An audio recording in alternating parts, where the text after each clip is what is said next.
How's everybody doing? Thank you for all coming out today. My name is Steve. I'm with wedi Shower Systems. This is Art, also with wedi.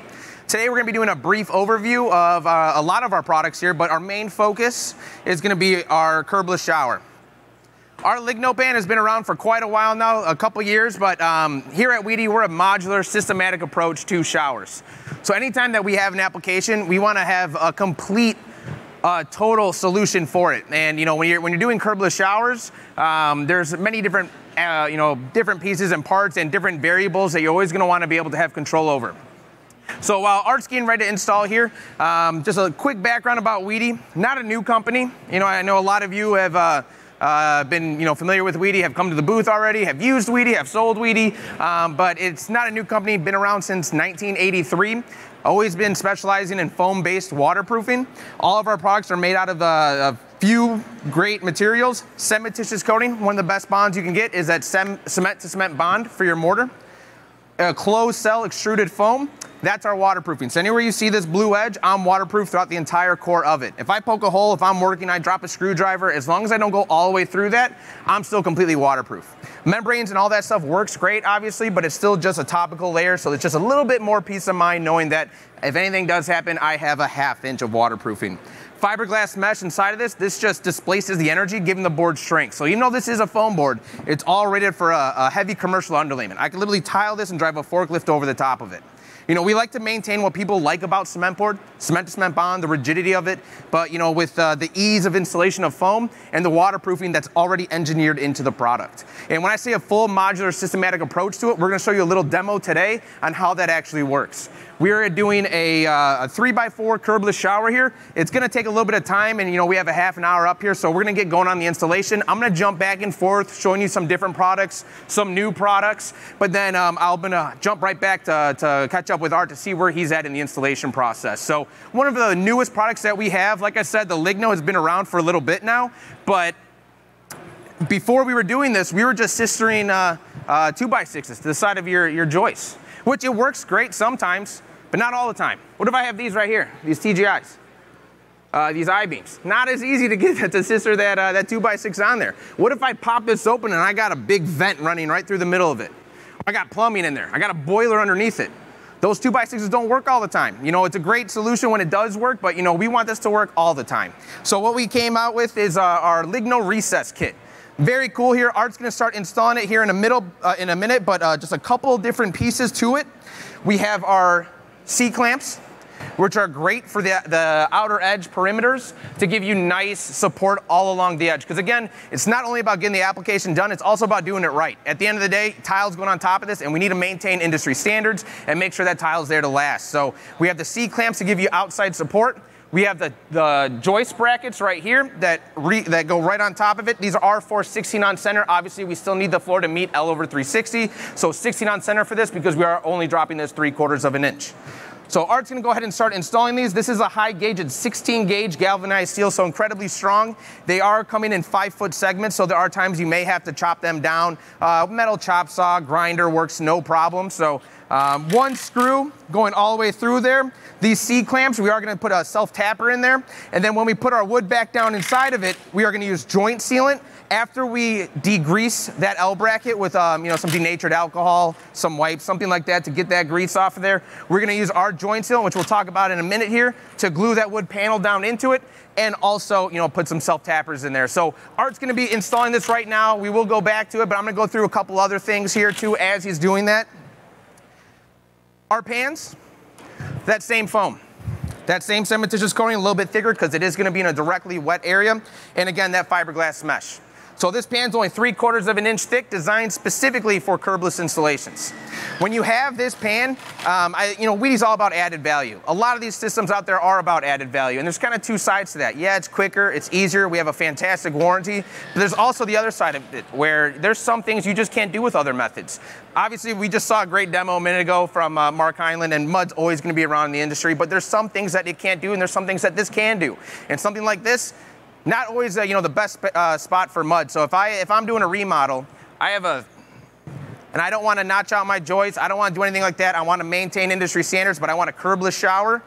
I want large format tile on my bathroom floor and on my shower pan with a center drain.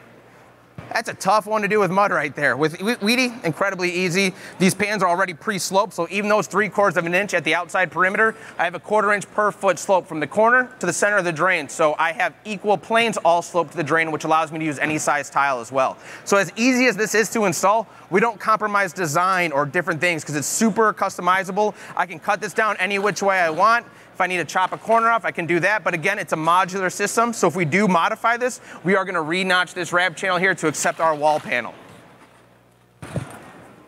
So as Art finishes up, a couple notes that you might run into in the real world. You know, unless you're the luckiest person in the world. Anyone here win the lottery today? Thanks, boss. I need a raise then. So right here, you know, unless your joist ends right at the end of your shower, that usually doesn't happen. So with this recess kit, you are going to want to go to the next closest joist outside of that shower area, so that way it's still fully supported. We can't just have a piece of plywood hanging there, so run it past the next one and then cap it with another piece of plywood there. So Art's finishing up this installation. Another new product that we're really excited about, again, showers is all we do. That's all we've been doing, you know, for 36 years. Another facet of showers is steam showers. You know, and water and steam, even though they're still a different form of water, it doesn't act the same all the time. You know, when you have, I learned this actually at the CTEF, and I think it's a wonderful way to look at it. When you have a picture of a volleyball net, that volleyball net, that's your waterproofing. If I have a larger water molecule, like my volleyball, and I throw it at that net, it's gonna bounce right back at me. But if I have a handful of sand, smaller, more tenacious, moving quicker, you know, vapor particles, I throw that at there, it's gonna go right through. So not only do you need to be waterproof, you have to have the proper perm rating, you know. And when it comes to steam showers, that's not something you want to mess around with. You think water can do some damage in a house? Steam can definitely do some damage in a house. So we came out with our new vapor board. We did have, you know, different ways to do steam showers in the past between our, you know, different coatings, but we wanted to have a one-stop shop for steam showers. So we don't want any guesswork. Oh, is it residential? Is it commercial? Continuous? Non-continuous? How often do they use it? It could kind of be continuous. You never know what the homeowners do. So with this has a perm rating of 0.01. Same wedi board everyone's grew to love. You'll see on the back here, we still have the cementitious coating. That fiberglass mesh, that same stuff is right underneath this fleece coating as well. We just have that added support of that vapor barrier on top of it. So that way the vapor stops here. Not somewhere in the middle here because, you know, some sheet membranes, they might be able to pass that perm rating test, but that doesn't mean it's not coming through there. It just, you need to make sure it stops right there on the surface. So this is great. We have the sealing tape where we have a new specialized sealant to actually adhere that. So you're not having a bunch of messy mortar where steam can penetrate. You have a nice tight seal all the way around. We're literally creating a chamber for that steam to get, so that way it doesn't go anywhere. And what steam tries to do, it tries to find that cold spot. It's gonna rise, try to find a cold spot, pressure through and recondense on the other side. You still have a nice insulation right there with that foam as well. So we're gonna get back to the installation. We got Art here waiting for me. You're gonna notice that we do have blue tape and cardboard down here. That's just so we can reuse the mock-up. You know, at wedi, we love trees. If we can minimize the amount of wood that we waste, so we're gonna just tape that off. So in the real world, this is not some type of special underlayment cardboard or tape. That's just so we can tear this out. So the first thing Art's gonna do is put our drain in there. We use compression fit drains.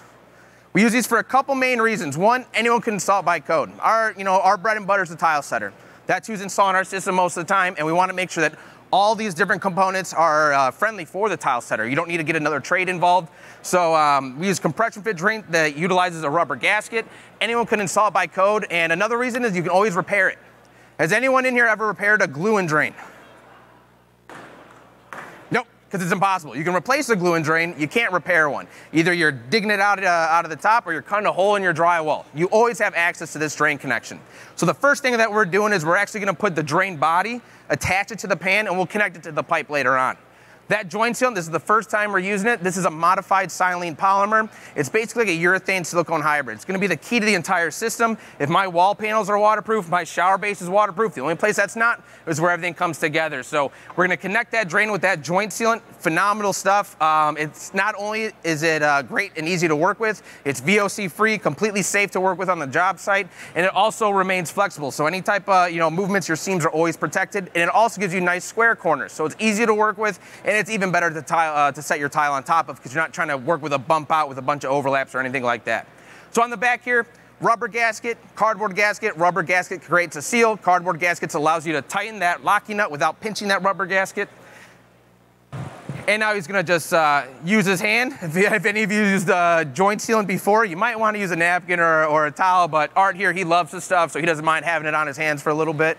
So he's gonna clean that off, and then we're gonna put this down with your favorite type of mortar. Whatever mortar you want, it doesn't affect our installation as long as it's, we prefer modified thin set that's approved for a wet area. You pick your favorite brand, they all make great stuff. It's not gonna compromise any type of warranty or anything like that. But we need to ensure coverage. That pan is thin, it's strong, but you need that coverage, just like tile. You can have a tile that's incredibly strong, but it doesn't have that coverage. It's only as good as what you put it on top of. So we wanna make sure that we get full coverage on this. Art's gonna use a 1/4x1/4 notch trowel. He's gonna key it in with the flat side of the trowel first. That gets that mechanical bond down into the substrate, because if we're setting this correctly, that pan's not touching this floor. That pan is bonded to a bed of thin set mortar that's bonded to the floor. So we want to make sure not only do we have coverage there, but also here. So he's going to key it in on the back of the pan and run all his trowel lines the same direction, because we want what percent coverage in a wet area? Anybody know? 2% coverage? 95% coverage. That's way off by a lot.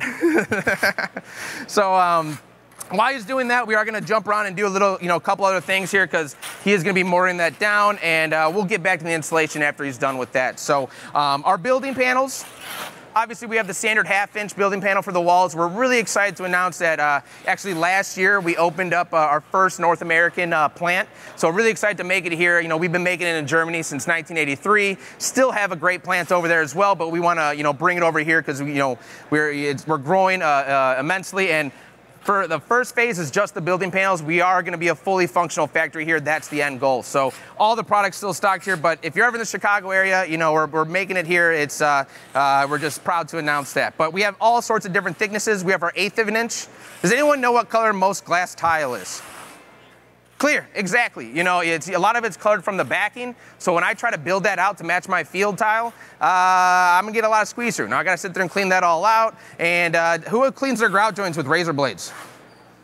You do? Good thing we got a 1/2 inch of waterproofing, right? Not just a membrane on there. So okay to do that, but you can actually pre-mount it on our 1/8 of an inch board. I did say that all of our building panels are rated for heavy commercial underlayment, which they are, but they all kind of have their go-to application. 1/8 of an inch board, fantastic for building out glass mosaics. I can actually pre-mount it on there, cut it on my wet saw on there as well, so that way I'm not sitting there trying to straighten out half-cut hexes or anything like that. I can cut it on there, put it up as one giant tile, works out great. 1/4-inch building panel, we use that. That's probably the most common one used as an underlayment. That is designed or used as a thermal break underneath in-floor heat. Anytime you have electric wires or even hydronic heat with water tubes, they all heat like this, right? They'll go up and down. So using that 1/4-inch stops a majority of that heat and brings it all up. It actually pays for itself over time on the electric bill because you're not paying to heat that. And when you use this board, this is an engineered system. It's a systematic approach to showers. When you're doing a mud bed, obviously there's great things you can do with it, but there's a million different ways to do that correctly, which means there's twice as many ways to do it incorrectly. When you're installing wedi, anyone have an idea how many ways there is to install wedi? One. There's one way. Every single time you do it, it's going to be done the same way with that modular connection, with that joint sealant, making sure. And obviously, like I said, it doesn't dampen on the customability of it. You still can do all sorts of things with it. Our booth is right there, so after this is over, feel free to go over there. We got plenty of giveaways, and you can see all these different products in action. So when we have that modular approach to it, we also provide a warranty. And not all warranties are created equal. I recommend any products that you use, check them out. Go on the internet. They all have it, right there at your disposal to really see what's covered. And I think that's one of my favorite parts about the added value when it comes to wedi is that warranty. Not only do we cover affected area and your tile, like most other warranties out there, we also cover consequential damage. Which, if you're dealing with water inside of a house, this shower is going to see more moisture or more water than the roof of your house. So that's an immense amount of damage that can do inside your house. Some warranties don't even cover mold or mildew. Well, that's exactly what I'm worried about when if you ever have a leak. So, at wedi, we stand behind our product. If it's installed correctly, we're not going to try to find loopholes to get out of it or anything like that. We actually cover all consequential damage. So if anything does happen, not only do we cover the product, the tile, the time, the labor, we cover anything that water touch affected or caused damages. And that's what people are really worried about. And it's great to have that and make sure that it's that approach to it. Because there's 3 things you need for mold, right? Moisture, warmth, and a food source. You got 2 of those standard in there. And when you have a system like this, all that water is going down that drain. We're not relying on saturation or any type of weep hole system that can get clogged up with movement. We actually, it's all going down that drain. And anyone know the #1 ingredient for dust? I think I heard it back there. Dead skin cells. That's a lot of that's coming off in that shower. So when I have a mud bed that's getting saturated, maybe I had a guy that was his first mud bed. He didn't know that he should do a pre-slope underneath that liner. Well, now I have a bunch of dead skin cells and water and moisture and warmth. So then what does that mean I have? Mold. I heard it back there. Yep, absolutely. So let's jump back into the installation. Art here, he's making sure that he works that out. We're going to get the air all the way out. He combed his trowel lines the same direction, so that way all that air can get out. He gets full coverage underneath it, and we're ready to start the installation process. So right now, it is going to look a little high. I told you we're doing curbless, but like I said, wedi loves trees, so we want to utilize this mock-up as many times as we can. So we did put cardboard down underneath it, so it does look a little high here. But we're going to start installing the wall panels, and we'll talk more about what we're going to do in this area, that transition. Because there are 3 things you always want to keep an eye out for when doing any type of curbless application. First thing, you want 2 flush transitions. If I have a pan that's 1.25 inches, or 2 inches thick, I can make that curbless. I can just build up my subfloor to meet that, right? Well, now I just took that curb and I put it over here at the entrance to my bathroom. That's all you did. You just moved it to the entrance of the bathroom. So you want 2 flush transitions, not only here, but at that doorway. The second thing is you still want the proper substrate for tile. At the end of the day, you don't want to have any tiles cracking or any type of deflection. Third thing is you don't want to change the structural integrity. Anyone here a structural engineer? Me neither. So I'm not touching those joists. I'm not modifying them. I'm not doing anything like that. So utilizing this system, you can maintain all 3 of those and still get that curbless entry. So as you saw, Art filled up that channel with that joint sealant. He's now pushing it down. We see joint sealant oozing out all the way over there. With proper compression, that joint sealant, I haven't found 2 things that doesn't bond together yet. Obviously, we use it just for the system, but it's an incredible sealant, and we're always going to do 2 beads of that internally, just kind of seal everything together, and then another external bead on top of it, spreading that flat with a putty knife. Coated in galvanized screws and washers. Those are going to countersink. Those washers do not penetrate the waterproofing because we have how much waterproofing on our walls? 1/2 inch. Yep. So those tabs do not go all the way through, so we're still completely waterproof. He's going to screw those in. They're going to countersink. We're going to come back later and we're going to cover those with joint sealant to make sure all that water is contained. Thank you very much. Got 5 minutes. So he's going to go ahead and do the next panel. Anytime wedi touches wedi, we're going to be using that joint sealant, internal bead, external bead. It's going to give you nice square corners, and that's actually going to skin over in about 30 minutes, which allows you to start setting tiles. So if I have, from the beginning of my day, bare subfloor, open studs, the system, obviously the recess kit does take some time, but the system installs in about 3 hours, your first time, and that joint sealant skins over in 30 minutes. So from the beginning of my day, open studs, bare subfloor, I am tiling in 3.5 hours. I'm gonna start tiling before I go to lunch, or maybe I'll take lunch and then start tiling. If I need to do a flood test, even in curbless showers, if your local code wants a flood test, local code is lost, so we gotta do that. Temporary barrier, spray foam works great. I can flood test 2 hours after installation. So that joint sealant, that's because of the weight of the water. You do a 6x6 shower, that's a lot of gallons in there, so you want to make sure it's cured enough to support that weight. 2 hours after installation, we can do that. So he's doing the other side. As you see right here in the corner, we have joint sealant coming together in between. And he's gonna trowel that flat. So the question I get a lot of times is, what do I do with my subfloor outside my shower? Or when I'm doing a curbless shower? Well, it kind of depends. What's really gonna dictate that is how much room you have to build up. But the one thing that's always certain is that we need to protect that area. We need to bring our waterproofing out. If there's no threshold, this is considered a wet area. So not only do we need waterproofing a minimum of 3 feet out, obviously if you've got a bunch of body sprays right here that are all shooting directly out of the shower, we're gonna go a little bit further than that for sure. But we need to waterproof that. And also, if this is a real bathroom, what's right here? Meeting up to my backer board. Drywall. Drywall is not waterproof, so I'm gonna flash that up the walls 2 inches too to really make sure that water's not gonna get anywhere outside that shower. So when we're all done, what we're looking for is 3/4 inch to 1 inch spread on either side, so that looks fantastic. But like I said over here, it's really, since all of our building panels can be used, we also have a sheet membrane, our subliner dry. This can be used as a low profile underlayment replacement. So let's say I need to stay really low. A 1 inch thick pan wouldn't even work. I need to stay as low as I can get. This is 23 mils thick. I'm gonna thin set this directly to my subfloor, overlap it onto the pan, flash it up the walls 2 inches, and now I only built up my subfloor 23 mils plus my mortar. So no matter what type of finish tile you have over here, the thickness, or at the doorway, I can always achieve that curbless shower no matter what. And curbless isn't necessarily ADA compliancy, but this is usually the hardest one because you're dealing with the structural integrity. So you're one step closer there, and you can obviously add a ton of value to that house. You know, linear drains are great too. You know, that's a great aesthetic upgrade. This is an aesthetic and functionality upgrade. So as we're finishing up here, we do have the prefabbed outside corners. We're gonna connect our drain now. Like I said before, it was just the drain body. So Art's not a plumber, doesn't matter. He's a tile setter, so he's gonna use that rubber gasket, fit it around the pipe. Soap and water works great. He's gonna lock that down there, and then a locking key to tighten that down. Beautiful drain that comes right there with it. All the water is gonna drain either through it, or we do have little slits right around there just in case, you know, any water gets below your tile, but it's not going any further than that. So, we did a 3x4 curbless shower in about 30 minutes, you know, so obviously the value is there. There's different ways to approach that, but curbless showers, obviously they're growing like wildfire. They're everywhere. People are coming out with systems left and right, but when you have wedi, you have a full system. Not only the waterproofing, not only the slope, not only the pan, not only the drain, not only the recess, but literally everything together. So I appreciate everyone taking your time to, you know, come watch us. Our booth is right over there, so if you have any more questions, want to see other stuff, please go over there, and I'd like to open it up to if anyone had any questions. Excuse me, any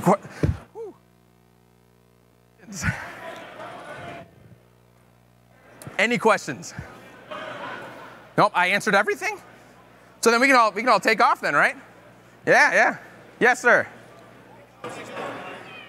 He just asked, how much does this pan weigh? Which is important, because if we're lowering it down there, we don't want to add any weight to it. So, you know, most of our pans are, you know, even the larger ones are all going to be under 10 pounds. So, I mean, you're not going to have any additional weight like you would with different, you know, methods of installing shower pans.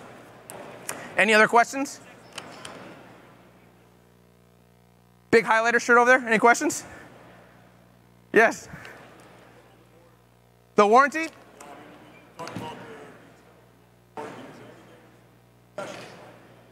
Yeah, absolutely. We offer additional training. Like I just mentioned, we do have, he asked if we have any additional training programs for extending the warranty. We do have at our brand new factory, so come check out how it's made. And then we can also do an advanced training. It's called our Pro certification, and that's going to extend your warranty to 15 or 20-year options. And it's a great way to kind of, you know, go deeper with wedi and really kind of explore the different options that you have with it.